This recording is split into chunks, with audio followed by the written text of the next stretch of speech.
Hey guys, Barbara here. I hope you're having a wonderful day today. This is the second in my Lent series and it's going to involve tuna again. Tuna noodle casserole. Take a look at it. Isn't it gorgeous? You're watching the Bear Pantry Show.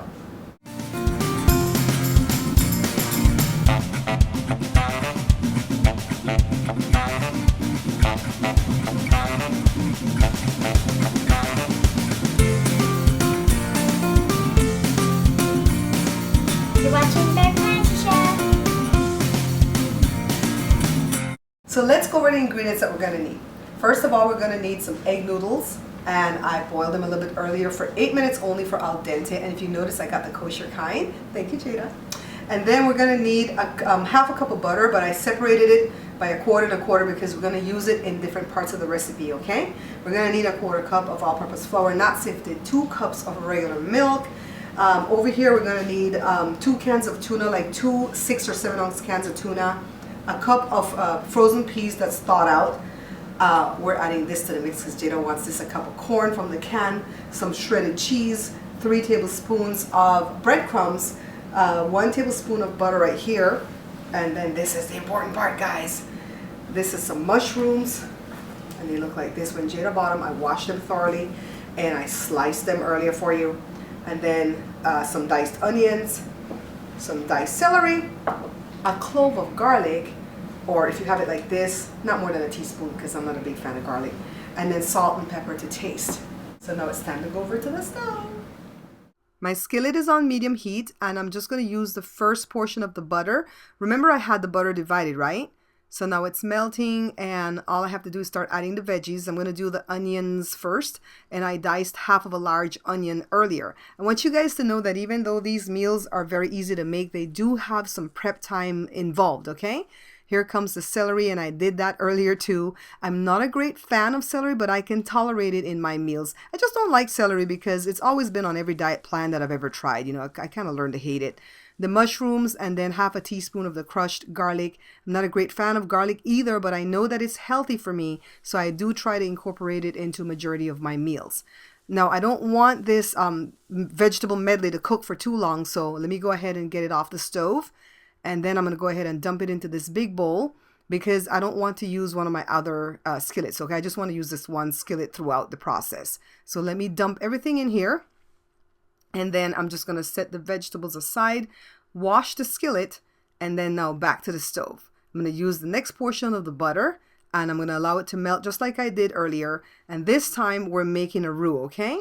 Now, a lot of people get panicked when they hear about making a roux, but don't get panicked because it's very easy to do. I'm doing this because I don't want to do cream of mushroom soup from the can, which is what a lot of people do when they're making tuna noodle casserole. I just don't want to have to do that, so I'm doing a roux. And the trick about a roux is you have to move kind of quickly. And so it's kind of like the hardest thing to do when you're doing a show and you have to run the camera at the same time as doing the roux. But you know what? We manage. So you want to use a whisk and just kind of work out the lumps. Don't panic if you see lumps like this, okay? It's going to dissipate. Just take your time with it. And if at the end you still see some, get a skimmer like this and just skim it out. I mean, don't let this scare you, okay? Don't let this scare you away from making these sauces and stuff like that. So now that this is done, it's time for me to add the tuna. And it's 2 cans of the tuna.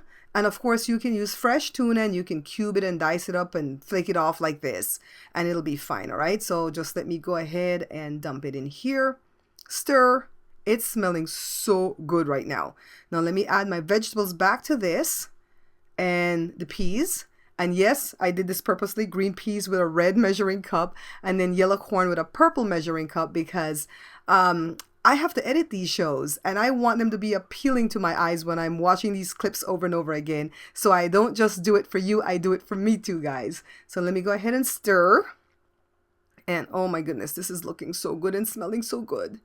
And let me go ahead and taste first before I add the salt. When you're doing fish dishes, you want to taste first because fish has salt naturally occurring in them. And of course, canned tuna has salt. So a little dash of some sea salt and some black pepper, and of course some hot sauce, some habanero, Belizean habanero pepper sauce from Marie Sharp from Daddy's website. I'll put that in the description below. And give this a stir to make sure it's well incorporated. So now I'm just using the spatula, not the whisk anymore. And now all I have to do is move back over to the counter. If I was using a taller pan, I could just add my noodles into this at this point, but I'm not. So I'm just going to go ahead and dump my noodles into this bowl. If your noodles started getting sticky, just loosen them with your fingers, okay? It'll be fine, because remember the noodles are al dente. So let me go ahead and dump this in here. Doesn't it kind of look like a chicken pot pie? Doesn't it look like you could get like those fake biscuits from the can? I call them fake because I don't like them. And just put them on the top and put them in a skillet and bake them. But no, we're doing tuna noodle casserole. So just let me mix this well, gently. And then I'm going to grease my 9 by 13 by 2 pan. And this was given to me by my friend Sharon, Jada's godmother. Sharon, if you're still watching, shout out to you. And now it's time for me to dump everything in. And just use my spatula to go ahead and level everything off. Okay, let me get the last drop here. And now it's just time to spread it out. Pretty easy. And if you think about it, almost everything in this pan right here, this dish, is already cooked. So now we're going to do a topping. This is plain old breadcrumbs. I'm not going to season it with salt or anything. Melt some butter on it, like a tablespoon of butter, and just stir it up. And just sprinkle it on the top. We want this to be the crunch that's on the top, okay? Of course, you can add spices to your breadcrumbs, but I don't want to add anything to mine. And then the cheese, the grated cheddar cheese, and just kind of dress the whole thing. And the oven is preheating to 375 degrees Fahrenheit. It's ready for me. Let me stick it in here for about 28 to 30 minutes. You're going to know it's done when you see the top crunchy, okay? So take it out and take a look at it. It smells good. Let me set it here to cool for like 5 minutes before we dive in, okay? So now take a look. Gorgeous. This is the type of meal that you want to serve hot, okay? You don't want to serve it cold like revenge. Come taste some with me, guys. This dish is definitely a comfort meal. In the future, I'm going to make this again, but I'll try it with chicken from the can because Jory doesn't like seafood, so he doesn't get any dinner today. If you guys like this, would you please share it for me?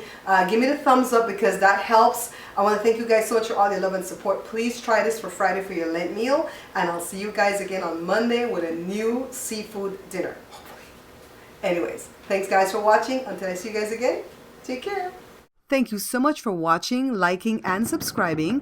Please check out my other channels, the Product Review channel, my family vlogs, and Joe's channel. You can find all the links in the description box below.